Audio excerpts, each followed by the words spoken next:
Hello, friends, and welcome back this week. We are here with my panel on Together We Feel, and our theme topic this week is getting healthy in a healthy way. It's the springtime. It's that time of year, probably second only after New Year's, where people are starting to think about shorts and swimsuits and the beach and the pool and the backyard parties and all the things that summer brings. If you're in the Northern Hemisphere, Southern Hemisphere, you'll have this for next year when it comes around. But I thought it was a really good time. We talk about this a lot on these shows. We talk about our health and our wellness. It is one of my focuses. I want us to feel empowered, embracing our layers, like we've got a framework and a focus and resources to work with. So we talk a lot about body image and how we feel ourselves, but this is going to be a more direct take on, I want to get healthy. I want to do it in a healthy way. Nothing I'm doing is working, or I just don't know where to start, or, whatever the case may be where you are. These three guests I have with me today, if you've been following us on our podcast or panels or the radio show last year, you've heard from them before, but you're going to get to hear some specifics today on how their story and their resources apply to getting healthy in a healthy way.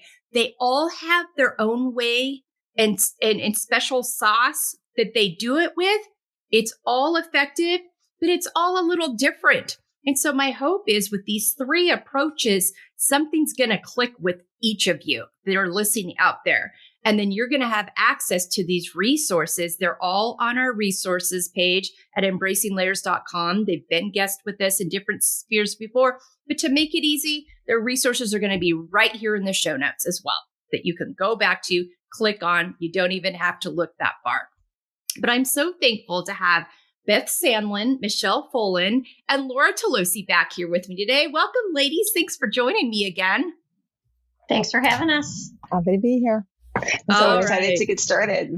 Okay. Well, Beth, then we'll start with you. So Beth Sandlin, tell me, let's start at the beginning. Tell me your story, because you have a story on how you got on this path. It didn't just fall out of the sky. And so tell me your story of getting to this path and now how you're able to serve people and have been serving people for a while within it. Yeah, it really started a long time ago as I was walking up a flight of stairs and got so winded I could barely talk. And this wasn't, I was in my 40s. I was 19 years old. So I was pretty young, and I realized I better start going and working out because I want to just be able to have energy for life, not even for anything related to physique body, which was really pushed when I was younger, youth. There's been some transition, over the years, and I'm happy for that. And at the same time, it just continues to shape how we think about movement a lot of times. Then immediately after, I got cancer, and I recognized I just had such a challenging time getting back to working out. And I had to start from the foundations of short, small workouts, really easy, and build back up. And for a long time, just focusing on the physical benefits of getting stronger, feeling better, having energy was enough. And then the layers of life came on. Kids, family, more responsibilities, full-time job. And that wasn't as much of a priority because the B word came in of being so busy. Mm-hmm. And once I realized more about our nervous system and the trauma I had experienced throughout my life, I recognized, well, sometimes it makes sense not to move just for physical benefits, but for nervous system regulation, for emotions to just feel better. And it kind of took the pressure off of what workouts had to be. And so that's how I move my body. That's how I teach as well. My lens is primarily through Pilates, everything from really gentle classes to more strength-based sessions, and evaluating what makes sense for today. And maybe it's different than what we had anticipated, but it's all about that consistency in a way that feels good. Yeah. Yeah. And you've been, you were able to make this connect point through your story. And, I want to go back to that trauma piece. I mean, no one in there, I don't know a 19-year-old in the land that expects to get a cancer diagnosis. And so many times when those traumas happen and just everyday things that we don't take into consideration, we as women are very,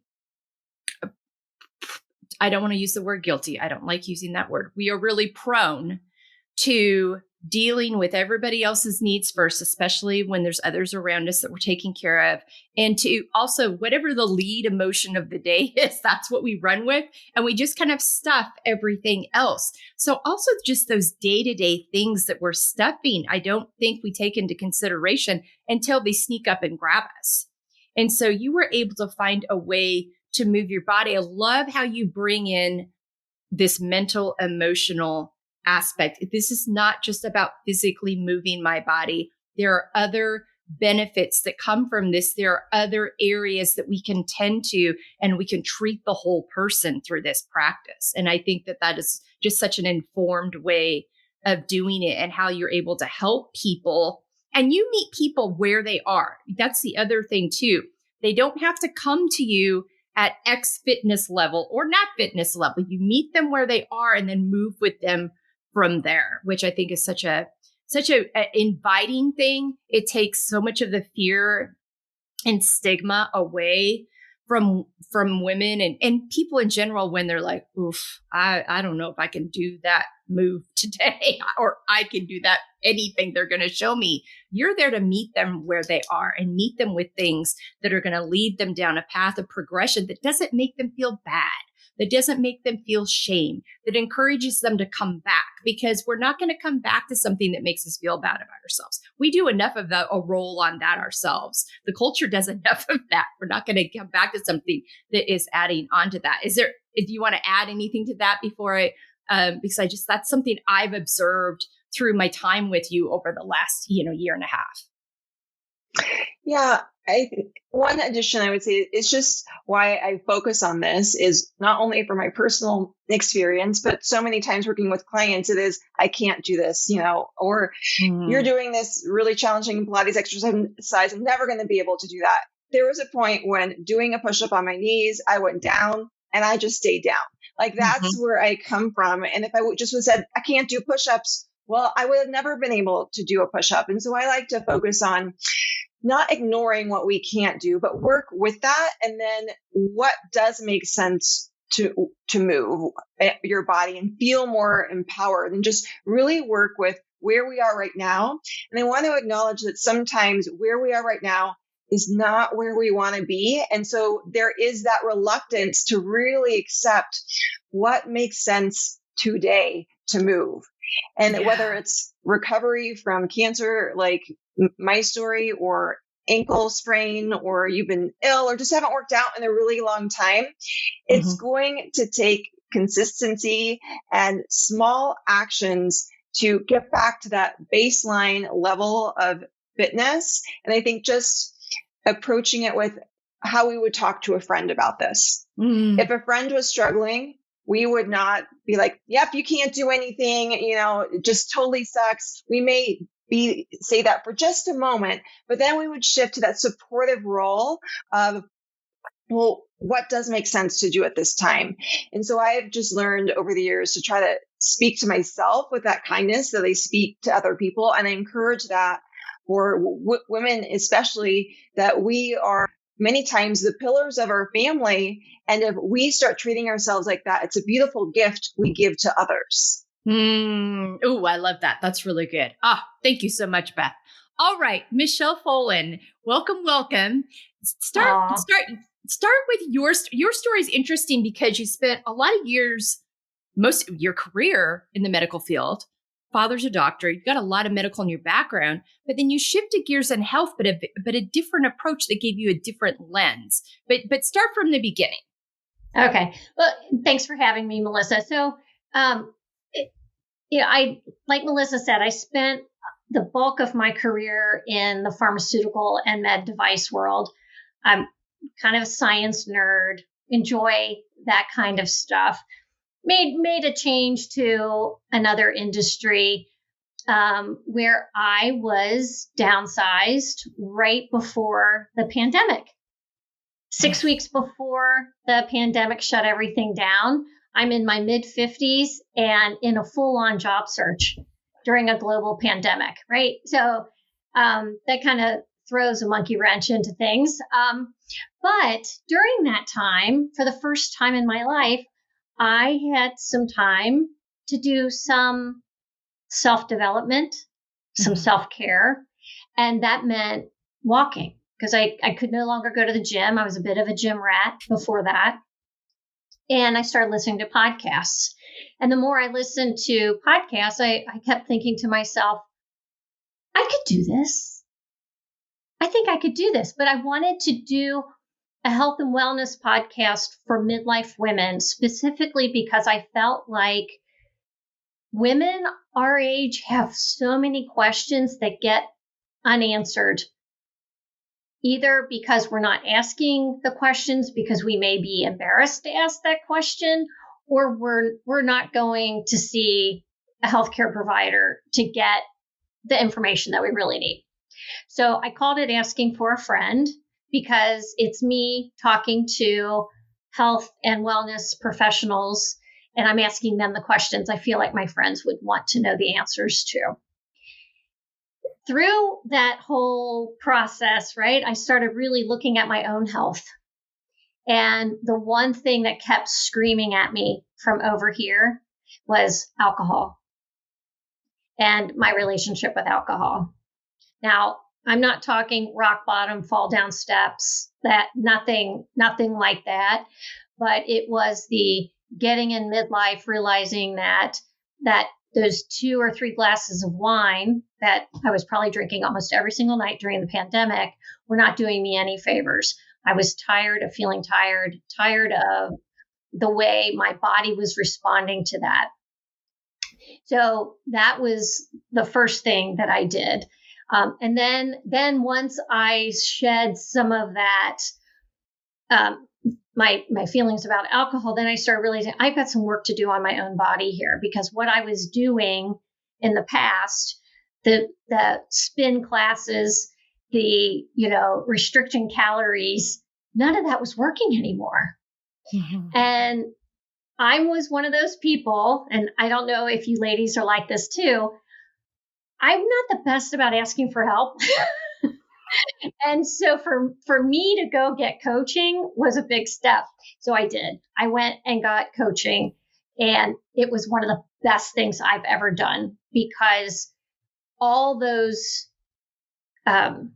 misinformation that I had learned about diet culture in my upbringing, in the 80s and 90s, were doing more damage than helping me get in shape after I had a hysterectomy in 2021. Mm-hmm. And, it's like the wheels were starting to fall off, and I'm like, So anyway, long story short, I loved my experience there so much that I became a coach.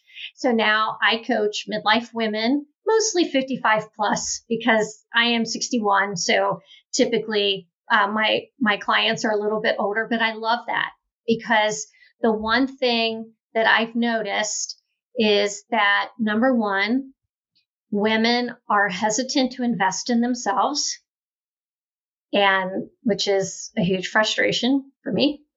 And number two, they too are battling with the misinformation when it comes to diet culture. And so we have to it's a whole paradigm shift when you work with midlife clients, because we've got to kind of repair some of the damage that's been done with all those years of starving ourselves. So that's where I am today. I love my clients, and it's fun working with them. It's challenging some days, but I'm so blessed to get to know wonderful women from all over the country and get to work with them to help them achieve their health goals. Because, and I'll wrap this up, this is not about looking good in the dress for the June wedding. This is about having great health, building that foundation so that when we're 85 years old and we trip and we fall, we can get up off the floor. Mm-hmm. So, I just think that there's so much value in learning how to fuel our bodies and to move our bodies so that we are capable and don't end up in a wheelchair. Yeah. Okay. Yeah. I'm done. No, that was so good. And this is what, so I watched Michelle do this. I mentioned this before. I was having my own, I was a cardio junkie. Like I was a track runner in high school and junior college. I ran half marathons in my 30s with a group of women that helped us keep in shape when our kids were after we'd had our babies. And I was a cardio junkie. And I got to probably early 40s, I want to say. And I'd been running since I was 12. And my hips were like, no more, mama. We are no more pounding the pavement. We are done. And that was so hard for me. I did not at that point have a good relationship with walking. I didn't feel like I was getting the hit out of it that I was used to getting. I am now an 8 to 12, sometimes 15,000 step a day girl. So that has changed over time. I was able to transition to walking, shift my relationship with that, but was still, and really, especially, I think probably about 10 years ago, really started paying attention to the kinds of foods. I started shopping more organic, more whole foods. I was having issues with acid reflux that that always kind of been in the background, but really started hitting me hard in what I now know are my perimenopausal days. I didn't know that at the time because nobody told me. But anyway, go listen back and listen to our menopause panel that we had a couple weeks ago on that. But so I started paying more attention and realizing, because for years, because I had been an avid runner for so long, my metabolism was a racer. Like I literally really until 45 could eat whatever I wanted with little consequence. If I needed to drop 5 pounds, I could do it within a week or two and be back to where I wanted to be. And that all changed when I got to 45 and 45 to 50. I started noticing this slow shift that my metabolism was dropping, was like all of a sudden slowing down. I'm like, what is happening here? And a lot of my friends and even my daughters were like, welcome to the rest of our lives. And so at first I'm like, oh, my metabolism's slowing down. I just need to, watch the portion side. I can't have 5 pieces of pizza and a glass of wine and think that there's not going to be a repercussion for that, both for my acid reflux and my body weight. So I added more steps and I added some, I guess you'd call it HIIT workouts, were the quick sprint things but what I wasn't incorporating in yet. And I knew this because I watched my mother-in-law do it, but I hadn't really lifted weights since college. And I was just like, oh, weightlifting. I hate going to the gym. I'm not a gym rat. I want to do what I want to do at home. I want to be able, I don't want to get in the car and drive to the gym. I don't want to meet my buddies there. I just don't want to do that. I want to do it right here. And so that's why I've always been drawn to the cardio things. And so during COVID, we bought weights to have at home because two of our 3 daughters were home with us. And so we got a bunch of free weights and we had weights at home. And so incorporated those things. And even over time, I was continuing to gain weight. I was continuing to be like, and not just gain weight, like the weight's a one thing. I didn't feel good in my body. And I was like, I'm doing all these healthy things, but that realization of like a couple of years ago, I started realizing I've got to get more protein in. I've got to start incorporating weights, but I didn't know how to do it. I just needed I needed some structure and some accountability to get me on the road and to quit counting calories, but get my calories in the right ways. Like not pay attention to calorie counts, but pay attention to my macros. My macros was the missing formula. Like I wasn't paying attention to how much fiber.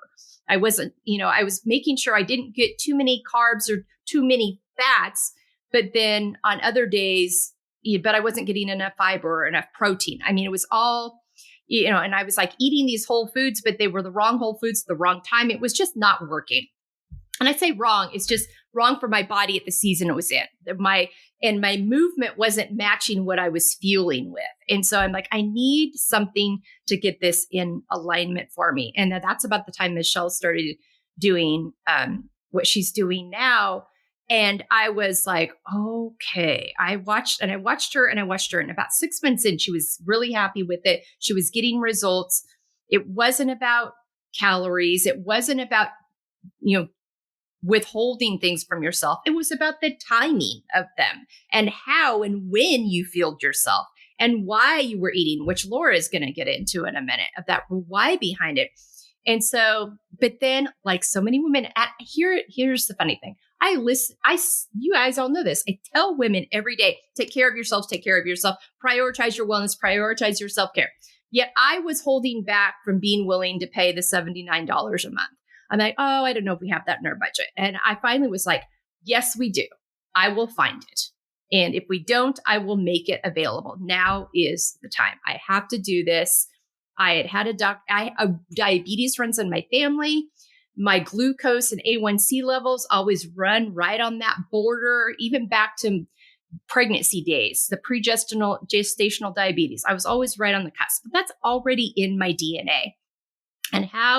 And I'm like, I got to get a handle on this. And so I let Michelle know, I'm joining you on the next round. Let's go. I'm doing this.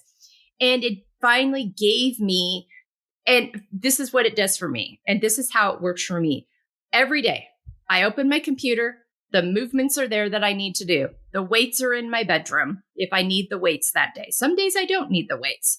The list of macros and what's going to serve me well that day is right there. And the kinds of foods that can help fill that and honor that day are right there. And at the same time, there's a philosophy of memories over macros. So if your macros are off one day because it's a birthday party or you're having the cake or it's Friday night and you're celebrating the promotion or whatever it is, there's no guilt. But it gave me, I needed something. I needed a pattern. I needed something to keep me accountable. And this has worked for me. And it probably hasn't worked as fast because there's still things that I am not as disciplined on. I am, like I said, there are days my macros are not spot on, but I'm continuing to, what I've found is I'm stronger. My endurance is so much better.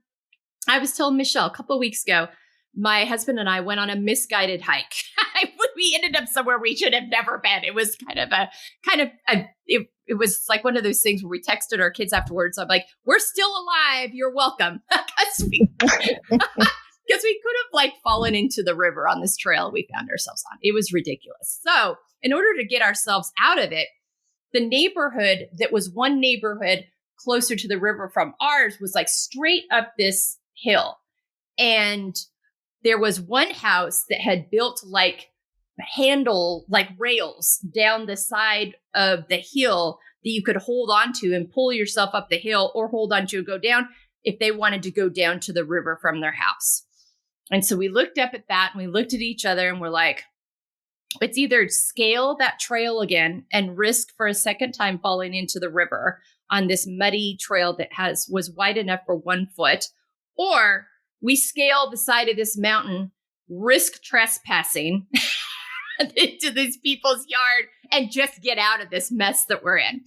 So we do. So I go first and I'm hiking up the hill and I'm holding onto the rail and I'm getting up to top. And it's probably, if you look from the bottom of the trail up, it's probably 300, 400 meters up the hill. It's not, it's not a short distance. So I'm about halfway, 3/4 up the hill, trekking along. I look behind and my husband has stopped. This is not to pick on my husband. This is just, he stopped. I'm like, what's up?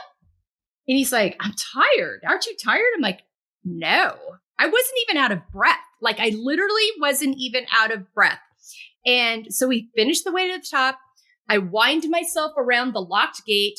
We trespass on the neighbor's yard. He's not very happy with us, but I don't know if he forgave us. We just got out of there quickly. He never called the cops on us. We didn't get arrested for trespassing. But I told Michelle the next day, I'm like, oh my gosh, you're not going to believe this hill I hiked up. that I was not even out of breath, and I didn't even think about it until I saw that my husband was out of breath. I'm like, damn, I'm in some pretty good cardio shape here too. And so I say all that to say it can be done. I'm 55 years old, but it's just like Michelle said, I want to be able to pick up my grandkids and roll around on the floor. I don't have them yet, but they'll be coming soon, I'm told. And I'm rolling around on the floor and run with them and carry them and pick up my groceries and go on the hikes with our family when we're doing family vacations. I want to be able to do that and feel strong doing that for years to come. So I just wanted to add that in, that it's possible. And maybe that disciplined of a setup doesn't work for you. That's what I needed. Like Michelle's always telling our group to track their macros. I'm like, I track my macros every day. It's the only, if I let myself loose and didn't track my macros, God only knows what I would eat or how I would do. It just helps me know where I'm at. It helps me to know, again, that fiber and protein that's so important at our age that we don't take into consideration at this season in life. So anyway, that was a lot for me, but I wanted to give that insight on my own experience because we all have experiences that led us to this place we are today when it comes to our health and getting healthy in a healthy way. And I don't feel bad when I have the cookie or the cake. I'm not sitting there trying to deny myself things. The food, the recipes, the things that I get from Faster Way are a guide. I don't follow them all to a T. I've gotten to a point now, I'm 9 months into this program where I know the foods that work for me, that are best for me, that are healthiest for me, that make me feel good, that fuel me the way I need to be fueled. And I wasn't that far off. It was just kind of the timing of them, the amount of them that I was giving myself, and not the amount, many times, not too much, but not enough. And we talk a lot about that. Michelle's like, most of you are not eating enough. And it goes back to that whole diet culture thing. So, but that segues nicely into Laura Tolosi being here today. Laura, tell us your story, because this starts when you were younger and then how you got on the path that you're on now. Sure. And just to piggyback on what you were saying, you're 55 and you're getting results.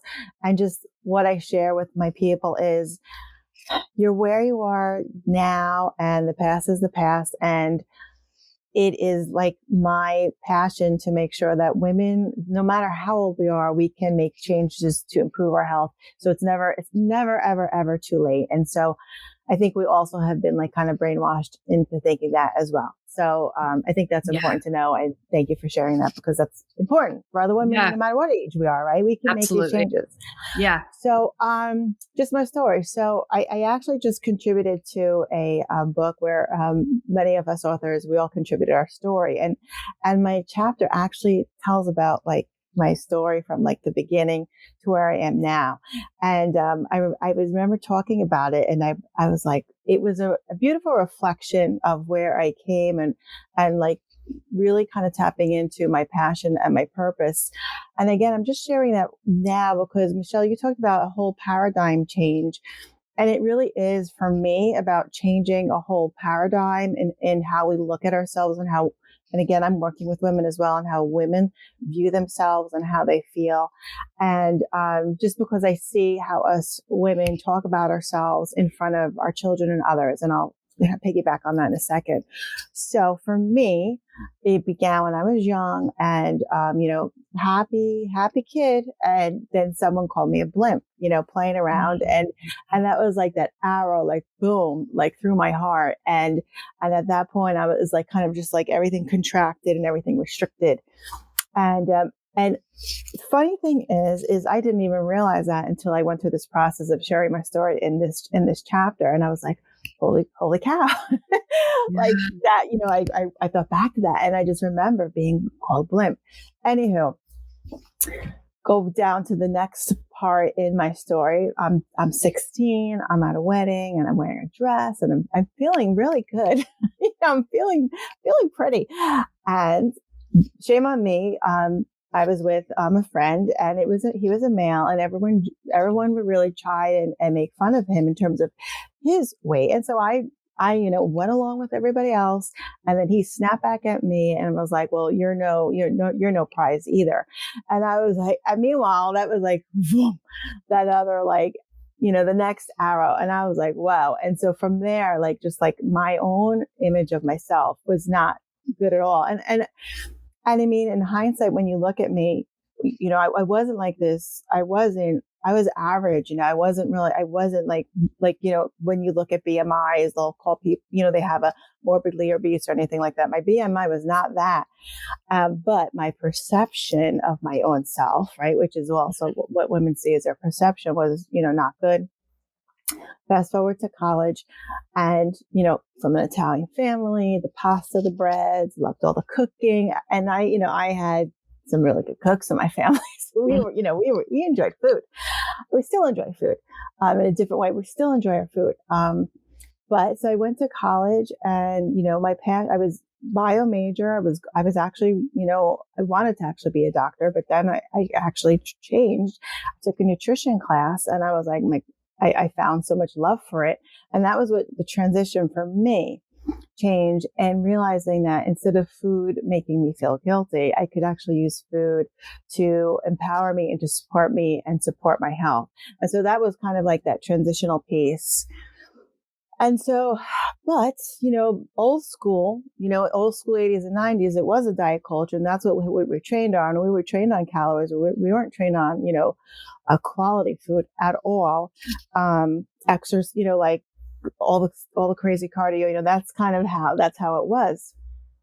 So I'm going along. And, the next thing between that training and realizing there's something not making sense with this, and then being amongst women who now here we were having babies, and we were going to the gym, doing all this stuff, looking great. Well, my perception was like, these women are beautiful. We're talking amongst each other. Now we have our 3-year-old daughters, these young girls, and who's pinching the maybe 1/8 of an inch off her belly, and she's like someone that you would say, and I'm thinking these women are gorgeous, right? They're strong, they're healthy, and pinching the 1/8 of an inch, saying, like, I got to lose this 1/8 of an inch. And I was like, ladies, we need to look, this is the conversation we're having in front of our children, and this has to stop. So of course, with me, I had to stop too. And then I started being aware of the talk that women talk, the negative self-talk and the chatter, and I'm fat and this, and I certainly took part of it many, many years ago. But that one incident, talking amongst our little girls, I was like, wow, we need to stop this. So for me, it certainly is a paradigm, like to stop women talking about themselves in a way that is negative and not in such a negative way. And when we talk about that self in such a negative way, and we have these negative feelings about ourselves, that also contributes to a negative physiology in our body as well. It also contributes to that, like, increase in the cortisol, and, just to a depleting state in our body, which, piggybacks into your nervous system, right? So that's affecting our nervous system too, the way we talk. Yeah. And so through this process, let's fast forward to today, my approach with clients is really, no matter where they are, most women I see are having difficulty losing weight, history of yo-yo dieting, negative self-talk, right? And they're not even in touch with their bodies. And so bringing them back into, how is my body feeling? How can I support my body? How can I nourish my body and love my body with food versus I can't eat that. Oh, I feel like, I feel so guilty I eat that. I'm in so much shame that I eat that. So it's a very different way to look at food. And so when I'm journaling with my clients, it's not, I'm not tracking anything. I'm tracking, am I hungry first when I'm eating? Because I'm working. So my clientele, they're stressed out, they're working full-time moms, full-time professionals. They're caring for elder, like they are definitely in midlife as well. or, children or adults, like they're caught in that middle, right? And they're super stressed. There's not one woman that I don't speak to, and I'm always assessing, like, what is your stress level? Because that is going to impact their physiology. It's going to impact their emotionality. And so that has to be addressed too. And so that is that next layer that many of the diet programs that we grew up, no one ever addressed the emotionality of anybody, which is going to affect your physiology too. So that's how I support them, is like when we start journaling, it's not to keep track of food, but it's first to keep track of your hunger. Am I hungry when I'm eating or am I not? Again, listening to our body. And then am I eating because I'm stressed? And what is that stress? Like, why am I stressed? Am I tired? Did I have a crappy day? Like, so what is behind that? Because when we're eating out of stress, it is a comfort. It is security. So how can we change our relationship with food? A lot of changing our relationship with food.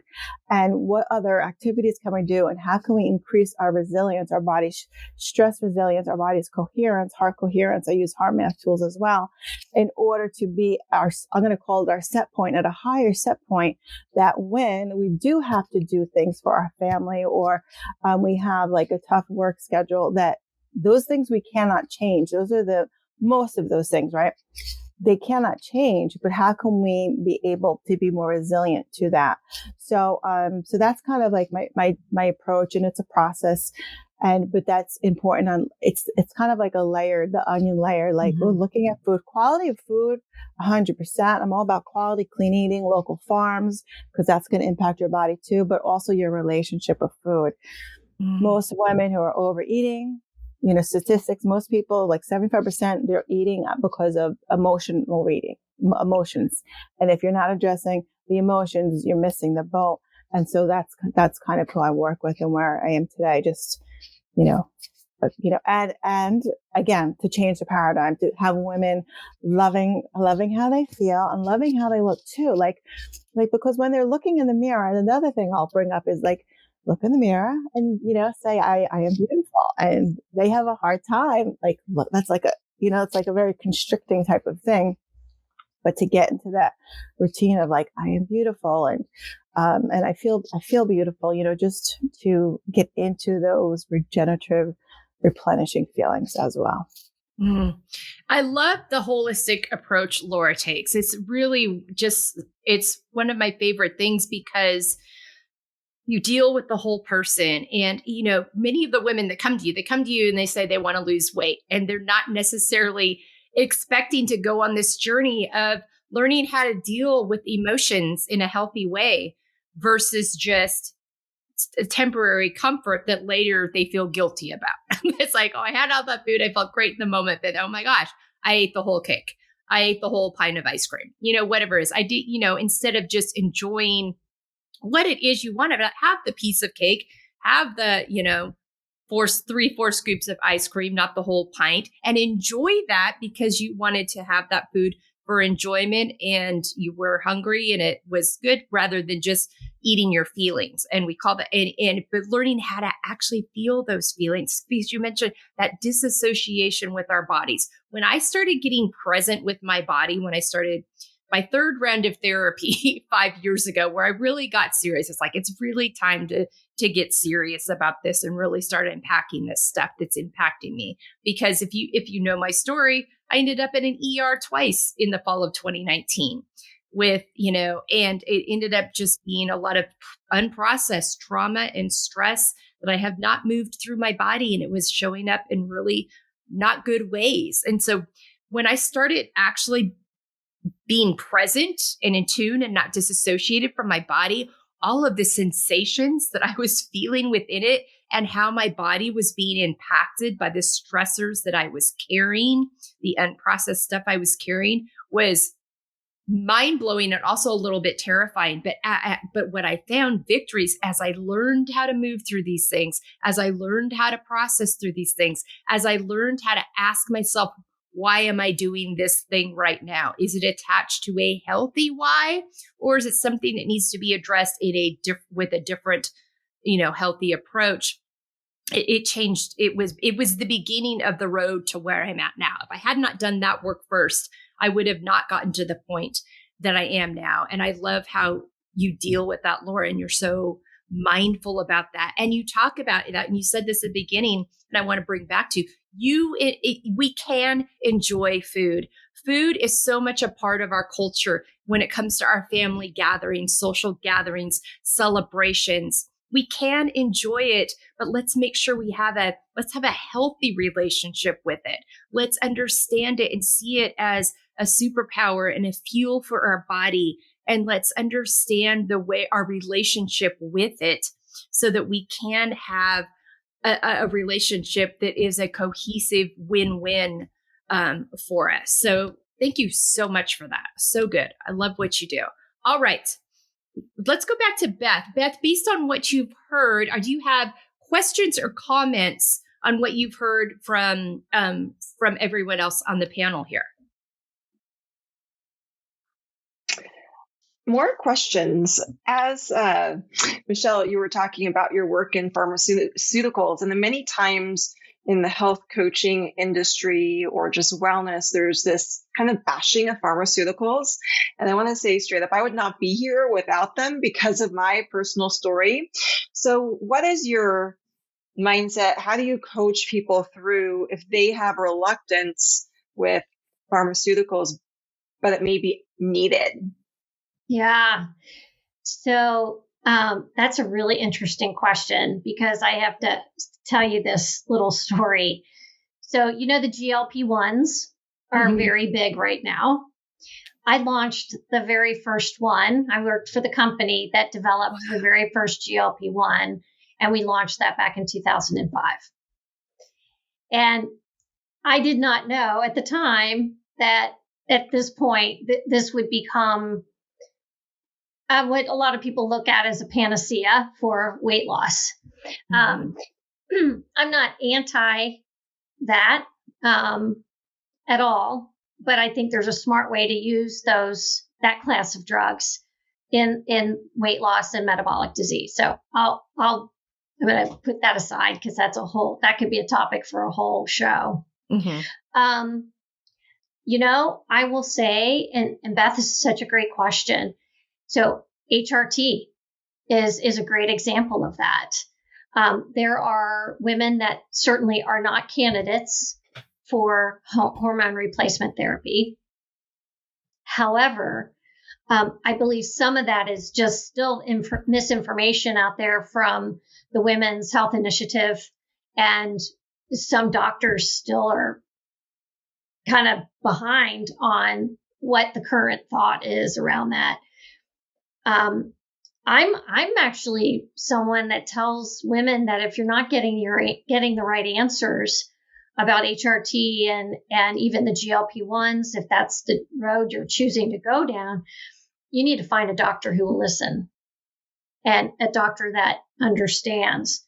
And there's a ton of supplements out there too that I think can be super helpful in this stage of life, right? I mean, but again, you have to do your homework. You've got to make sure that what you're taking doesn't interact with something else. And so I'm a big do your research and ask a ton of questions. Do you find, Beth, that there's quite a bit of hesitancy out there? People just think that that's not clean, and they don't want to introduce pharmaceuticals in their health journey?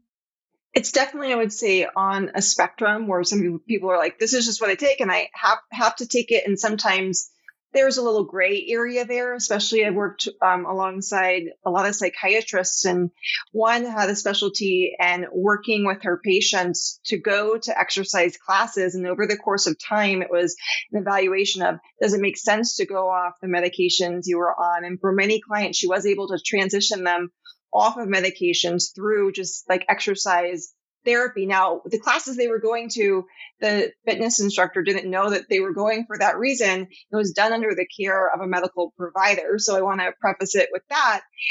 And then there's other people absolutely not going to take it whatsoever. And so it's always just, it's so personal. And I always question, well, what is the truth here? And like you said, are doctors maybe not informed?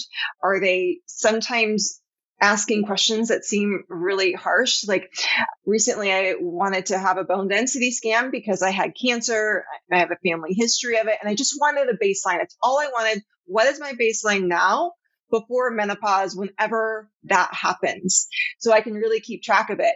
And he was very aggressive with me. And it was one of the times I really had to advocate why I wanted this. And one of his concerns was that I was having this to search for HRT therapy and like going to go behind his back. I'm like, whoa, like I wasn't even doing that. But these conversations can be challenging. And I feel like sometimes that we have been shut down by medical providers in the past. And so we don't want to ask the questions.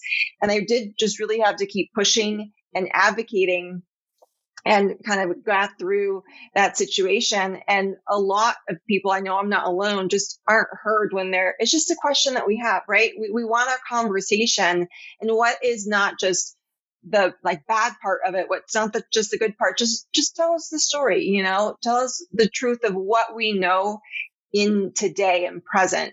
And I found that sometimes the conversations, like I say, just can be really polarizing, unfortunately. Yeah. And I bet, Laura, you get the same thing, because we know that doctors are not provided a lot of training in nutrition. Zero. Zero. They're zero. And they'll tell you they got no training. So I think it's an amazing question. It's always a risk versus benefit type of question in my personal eyes. So I definitely have a very holistic point of view. And I truly believe that our bodies, given the right environment, that we have everything we need. However, if we're not giving it what we need, then maybe we do need that support in some way. But I know that our bodies bodies are designed to heal. I mean, you look at a broken leg. The broken leg, it's healing on its own. You're taking pain medications, let's say after the surgery, but you're not doing anything else to heal that broken leg, right? Like people don't think about it takes time, but it's healing. So given the environment, and I also mean like relationships that you're in, right? If you're in a relationship that's toxic to you too, and it's affecting your physiology. So it's always risk versus benefit, definitely the environment. And when I'm talking with my clients, I'll ask for certain blood work, and I look at blood work and from a nutrition perspective, and I share with them. I don't diagnose. That's not my scope of practice, but I'm looking at something like, how we can support you nutritionally. And it just kind of gives us more focus into, okay, what are nutrients that may be, depleted, or your iron levels, or maybe this is why you have no energy. Like looking at like all these different markers. But here I am giving a slip to my client. You need to be an advocate for yourself. You're looking at these markers for a certain reason. And so it's so interesting, because some practitioners are like, great, they're amazing. They're so happy that they're working with someone else. And other ones are like, well, what, like they don't get the blood work. It's a simple CBC and a couple of things that are done routinely. And I share with them, you need to be an advocate. And I also, know that a lot of it has to be covered by insurance, right? Mm-hmm. So they need to justify from insurance reasons, right? Because and just what you were talking about, women don't want to invest in themselves, because also the paradigm has been that people need to go through their health insurance and if you're not covered under health insurance, then they don't want to see you. So that's another paradigm shift as well, right? Like if you want someone who's really going to support you and have that long-term care and accountability for you, it's not covered by insurance. So I think that's another issue that we come across, right? As coaches, nutritionists, fitness, that it's not covered by insurance, right? And that's healthcare is supposed to be covered by insurance, but it's not. So, and just getting back to that blood work and the practitioner, I say if they can't justify it through the insurance, a lot of times they're reluctant to also, do that. So I say, pull up everything, tell them everything, like you're fatigued and your X and your Y, and then they can justify the blood work. So yes, you have to be an advocate. You need someone to support you to share, okay, you can do this. You can ask for this. You're your own advocate. And if that physician isn't working with you, there's so many other ones. You need to find one who's on your team, right? Yeah. I'm on your team. Find the physician who's on your team, who's willing to work with you and share different things as well. Yeah. So, yeah, I think that's really key. I'm going to jump in here real quick, and then I'm going to go back to Beth because I know she's got more questions and make sure she got this one answered. My doctor is a holistic practitioner who is open to prescriptions when they're necessary. So, for example, I'll use myself as an example. A few years back, the holistic practitioner I was seeing in the town I lived with before I was here in Fresno, I was dealing with a lot of anxiety issues through the roof, and my blood pressure was having problems stabilizing. And so he's like, okay, I think that you're going to get to a point where you don't need this. But for right now, to get things leveled out, we're going to put you on this prescription while you're doing the work you need to do. Within 9 months, I was off of that prescription. My blood pressure had leveled out. I'd done the work. I was moving my body and fueling my body and healed through my work with my therapist, the areas I need to heal. So my problem itself wasn't blood pressure. It was the anxiety inducing my blood pressure. And I was able to work through that and get to the other side of it.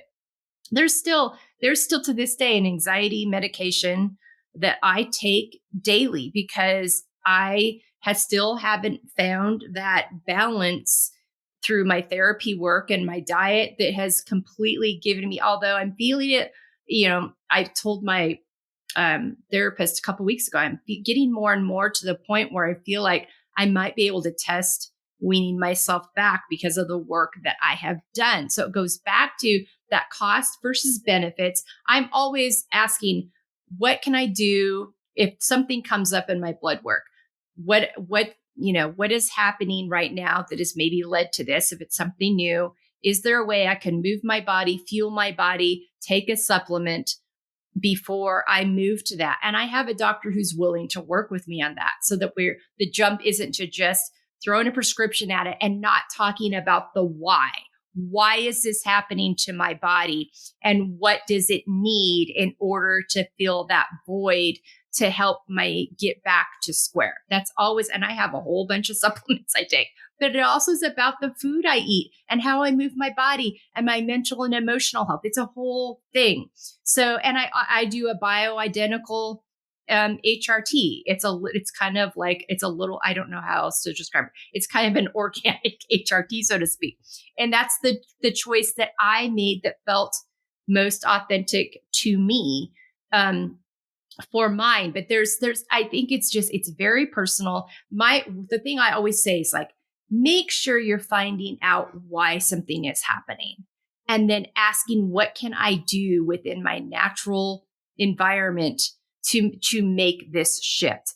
Always get curious about the why and look for those reasons. And if within that, if you need some help in the process or the things that are available to you just aren't working, and it's like Laura said, it's that risk reward, pros cons kind of thing, but it's very personal. But yeah, I think there's a lot of conversations about that still going on. But my first default is, how are you taking care of yourself and getting to the why behind things? So Beth, back to you. So speaking of the why, I've recently had unlock of why I have been very resistant to weight loss. And it's because the 2 points in my life where I was had the least amount of weight as an adult were after cancer and then after another surgery where I experienced extreme complications. So I've always been like, it's not about the weight loss. It's not about the weight loss, right? It's about being healthful. So Laura, I'd love to know how you approach weight loss without focusing actually on that. Okay.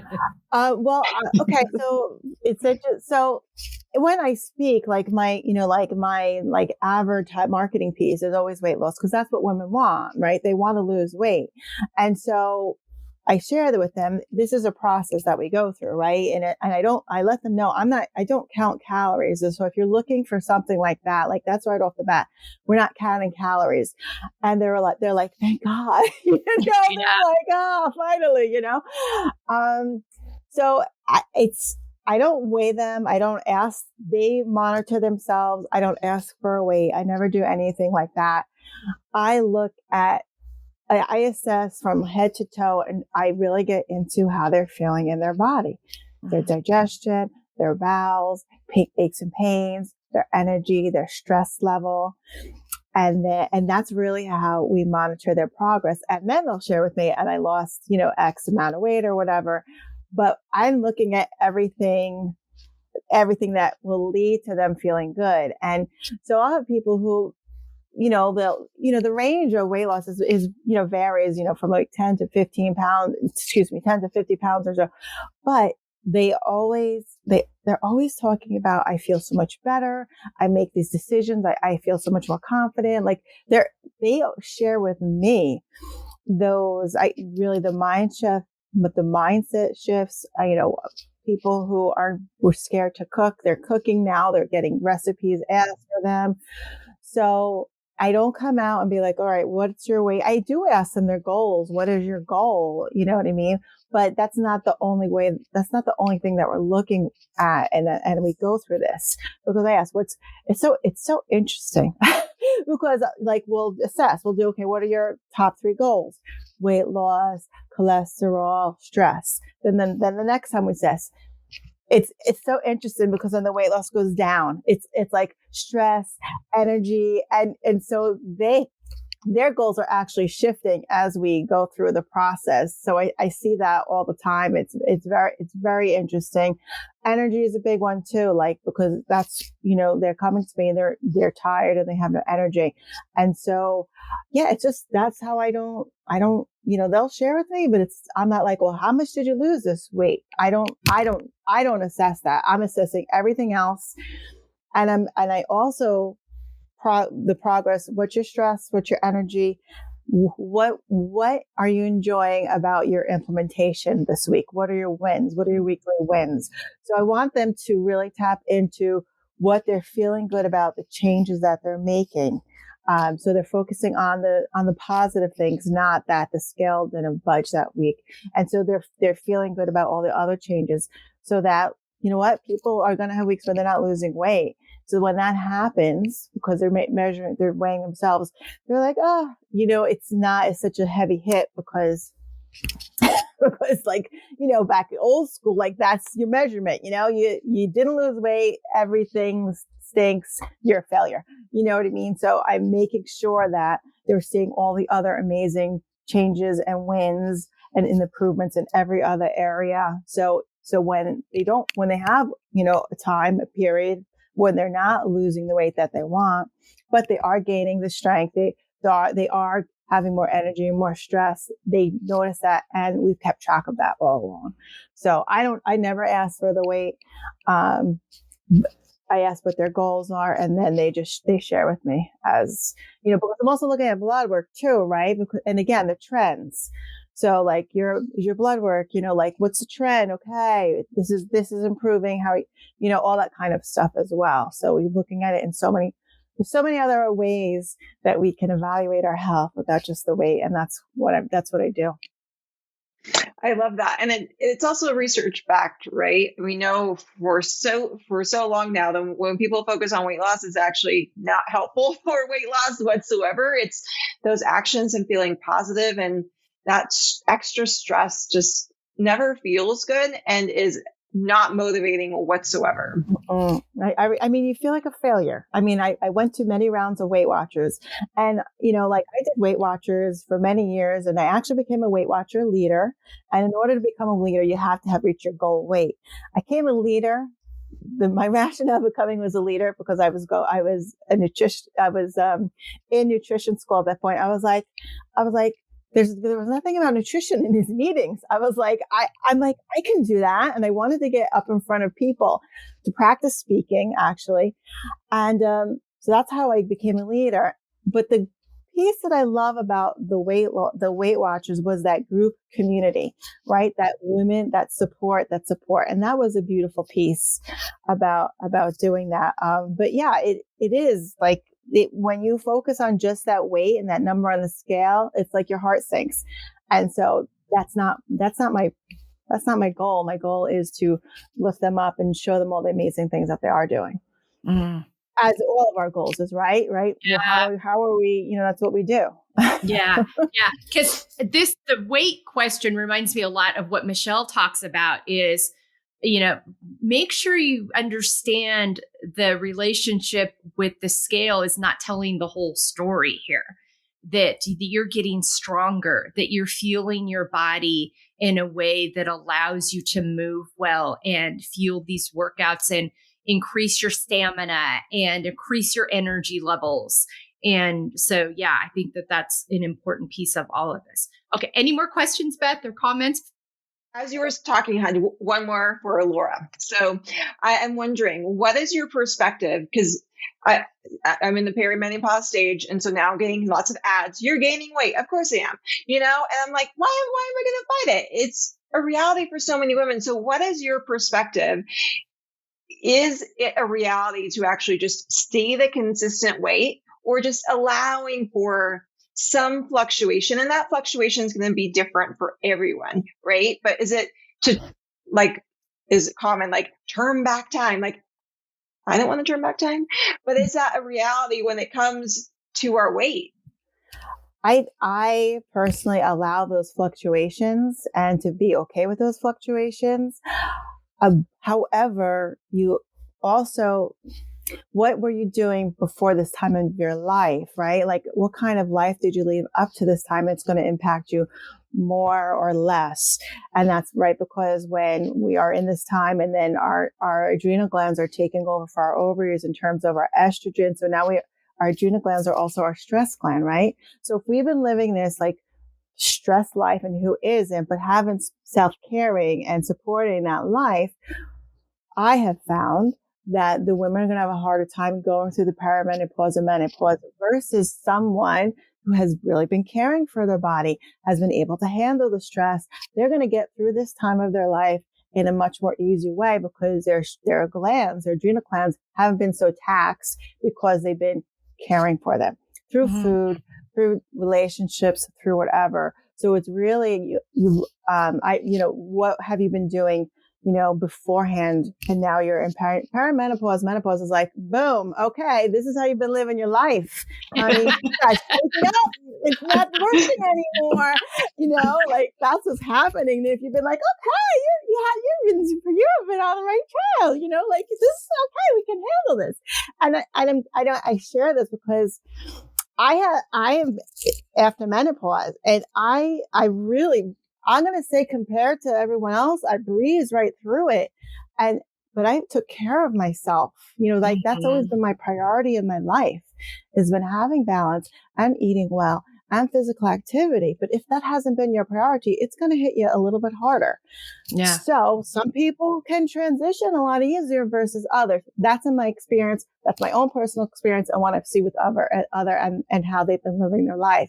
I mean, that's just what happens. Not to say that you can't support yourself now, wherever you are, in giving yourself what you really need.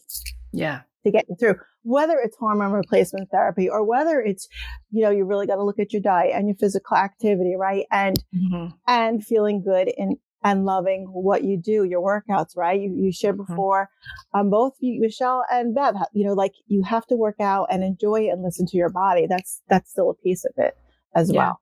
So I know long-winded answer to your question, but that's. I love it.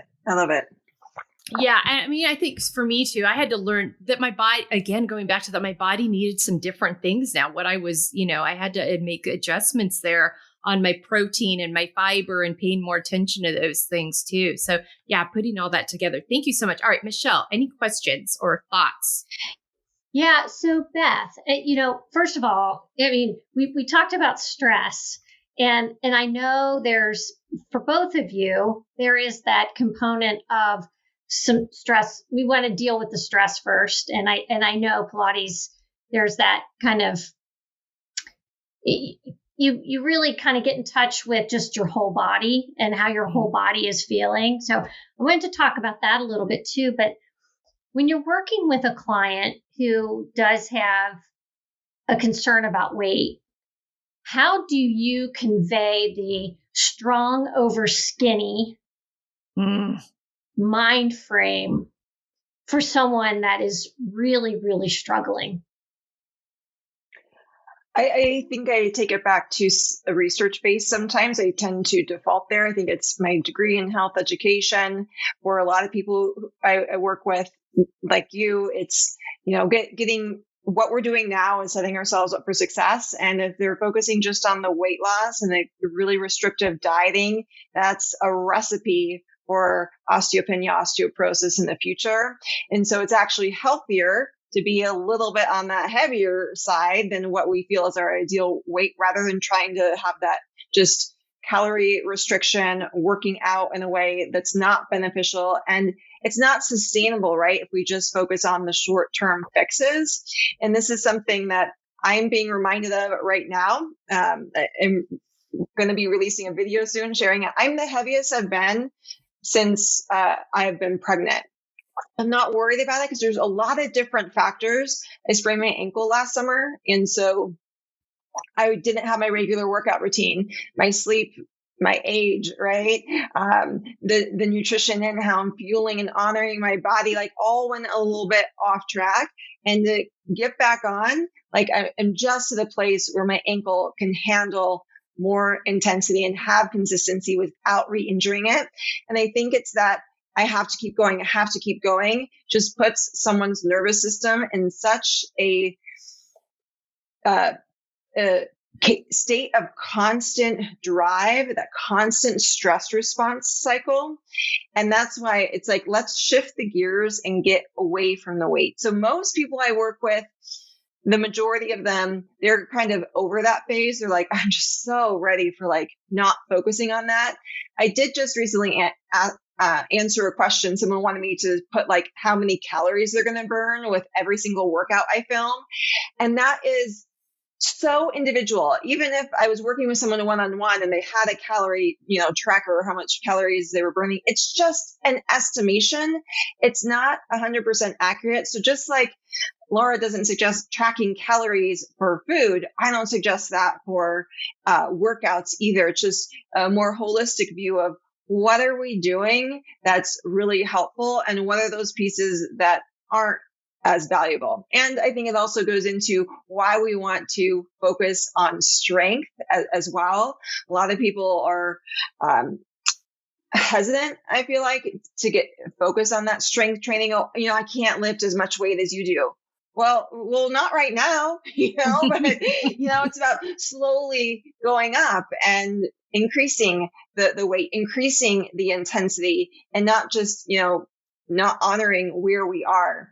So it depends upon, I would say, I feel into what the person needs, but I also try to go back to what is the reality as well. And sometimes we just have to shed the messages that we have been told for so long. And when it comes to bodies, specifically women's bodies, this is not only like in our lifetime, but we heard it from our mothers and grandmothers, and the physique of what weight we should be has changed. And I kind of like nerd out here. I go back and like look at weight loss ads from, newspapers, like way back in the day. And then you go back further and it's like, actually take this pill to gain weight. Weight gain was a thing at one point. And so I just try to get away from what does society tell us is helpful and what actually is the truth for our own body. And there's some individuality in there for sure. Okay. Yeah. Yeah. And Laura, I know for what you're doing, again, back to the less is more, trying to convince people that, you've got to fuel your body. And I know one of the biggest, I would say, obstacles I have with clients is trying to convince them that they do need to eat more, and particularly more protein. How do you get someone to that point where they're comfortable eating more food? My approach is we're looking at their hunger, because most of them are my clientele are really eating from stress and other reasons. So I go back to I think like all of us, kind of really tapping into their body and how their body's feeling and what it needs. And that's kind of like my ground zero. Go back to your body, listen to your body. And so I really have them just kind of just tap into their hunger and use that. If you're hungry, eat. I don't want you to starve, right? So just case example, I do seasonal detoxes to cleanse, rest our digestion. And it's not to starve yourself. You're here to give our digestion a rest. But I tell them, I don't want you starving. If you're hungry, eat. Like you're not supposed to be starving. You're supposed to be listening to your body. So go back to your body. Are you hungry? Then eat. If you're not hungry, then you're not hungry, and going back to the hunger skill. So I think it's a basic skill that we've lost because we're eating by time, like they have a work break. Well, I'm not hungry. I just ate my breakfast, but now I have my work break. So I have to work, or I have a meeting now. This is, what I'm doing. I have a meeting now. So I'm going to scarf something down really quick because I know I won't have a couple hours, but can you figure out within your schedule and really actually listen to your body cues? Really, that's really what I'm always going back to. Go back to your body. Because if we listen to our body, it's going to tell us, right? It's the intuitive part of our body that we also push down. Yeah. And we don't listen to. Yeah. Yeah, absolutely. All right. Laura, do you have any questions for any of the other panelists? Okay. I do. I have, so Beth, so I love, the autonomic nervous system and how you're using that your fitness, your routine through a trauma lens. So can you share a little bit what you do in terms of from a fitness point of view? I know how I use it, but how do you use it in terms of the fitness? Because I think that's amazing. And, obviously our autonomic nervous system, it's so integral to supporting their health and wellness. So I'd love to know, how you use that with your clients. Well, I think the more people learn about their bodies in different ways, the more they can tune in to the rhythm of it. And I heard Melissa say earlier, walking wasn't the hit for me, right? She said that at the beginning, running. That is a nervous system response that her nervous system was not only from a workout perspective, but was regulated by running.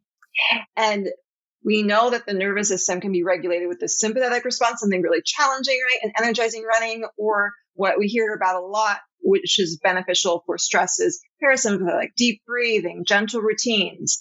My framework is actually to be regulated. We want to be able to have that sympathetic response and stay regulated, and also deep breathing, gentle Pilates, gentle stretches, sessions like that.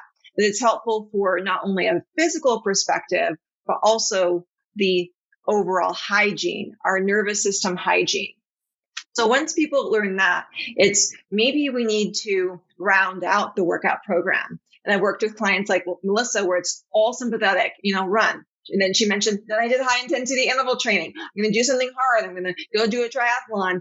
And with those kind of stuck in the gear, it's, well, when is that time to move in a different way? And sometimes I'll focus on, slowing it down. I won't really go the nervous system perspective. Slowing down is amazing for mobility and stretch, and that's going to be preventative for injuries, right? It's not just challenge. For someone who is maybe just getting back into working out, or they've never enjoyed those more vigorous activities, they do things that are more down-regulating, we're going to slowly introduce more of the strength training, slowly introduce something that's a little bit quicker pace, because our nervous system is stuck in a different gear. And so I like to think about, what is that well-rounded routine? Where are we? What do we need to just slowly sprinkle in? And then eventually people get to a point where, it is more consistent. One day is strength, another is more mobility, another maybe focus more cardio with a little stretch for side component. And then we have to layer on, what is today's reality? So Monday for a lot of people is, I have more energy. I just had the weekend to rest. But if you've been with your kids or grandkids, in a season of activities, they were playing volleyball and they're at tournaments, you were just going. Maybe Monday you're feeling a little tired. Do you hold on to that very challenging strength workout, or do you want to flip-flop days? Do you want to maybe do a strength workout, but it's going to be a little bit slower in tempo so it feels a little bit more manageable? Because this is about sustainability and forever, just like eating. Like when we're eating our food, this isn't just focusing, was today perfect?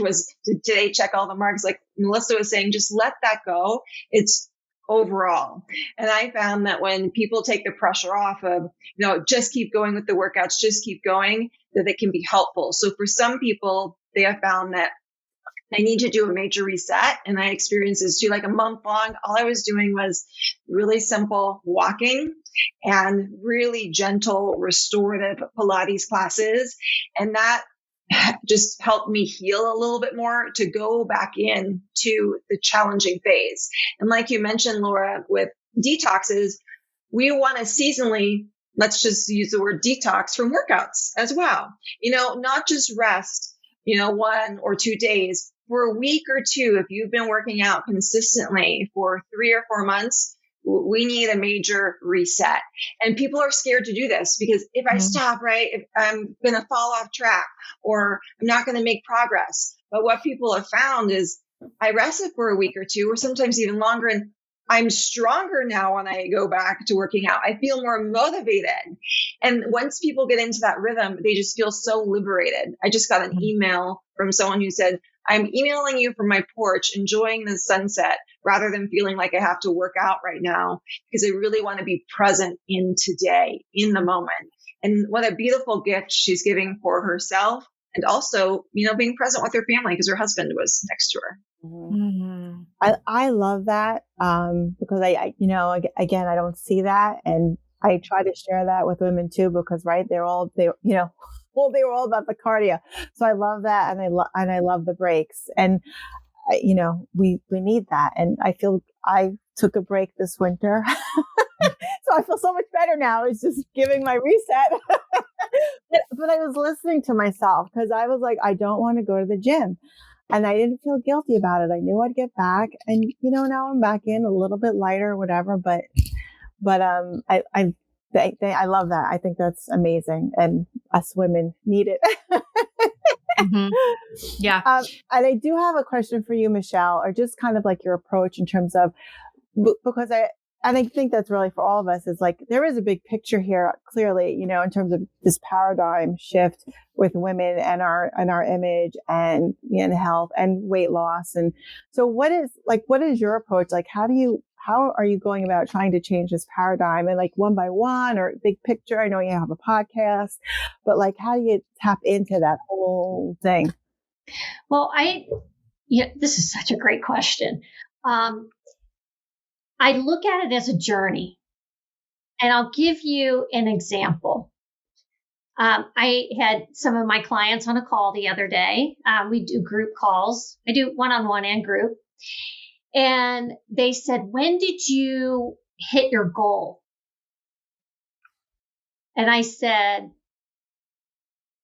I have never hit my goal because the goal keeps moving.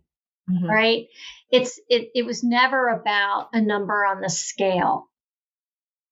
It was always about getting stronger, feeling better, improving my biometrics, looking at, if I did want to climb up a hill, would I be able to do that without getting breathless? So there's always going to be something at a journey, right? Like a stop on the journey, I should say. And so I think we have to really quit looking at health and our wellness as a destination where there's a goal. Mm-hmm. Something to be achieved. Yeah. There's no goal here. The goal is to continue on this wellness journey because we feel good. and not because we woke up this morning and we were down a pound. We're all motivated by different things, but what I ask my clients, and I threw this out there. So I have clients right now that have been doing my program for 5 weeks, and I didn't ask them about, who's lost a couple inches, who stepped on the scale. It was, how are you feeling? How are you sleeping? Tell me about your afternoon cravings. Are you still craving sugar at 2:00 in the afternoon? Because those things mean way more to me than the number on the scale. Mm-hmm. Yeah. Mm-hmm. Awesome. Yeah. Love it. Thank you. Yeah. Mm-hmm. I could talk for hours with everybody. I know. There was you guys. I know. This has been, and this is why I wanted to bring you all together, because you all have your own way of approaching this flavor to it, but it's under that same umbrella of wellness, and it's a lifestyle. This is not something to be achieved. This is how we're living our life: whole, authentic, healthy, strong, mentally, emotionally, and physically. I mean, it's the whole thing. Going back to the rest piece, I'll use my example, and then we'll wrap up and we give you each a chance to share where people can find you. But back to that rest piece, Michelle knows this. So I went to Ireland with my husband for 12 days at the end of September, early October. I had been working with her for about 2 months at the point I left on this trip. So I had established some habits. I had established some things, but I had told her, I'm like, I am not going to have access to a gym, and I'm not going to worry about having access to a gym, and I'm not taking my free weights with me in a suitcase, but I know we'll be walking a lot. Like, that's just the nature of our vacation, where we're going and the things that we're going to see. I know I'll be walking a lot, but I'm not going to track my macros, and I'm not going to worry about daily workouts. If there's time to get something in, I'll get it in. Otherwise, I know I'll be walking every day, but I'm going to give myself a break. And so I did that. We did walk a lot, I will say, but I knew that was a piece of it. I did not think about what I was eating. I enjoyed wherever I was.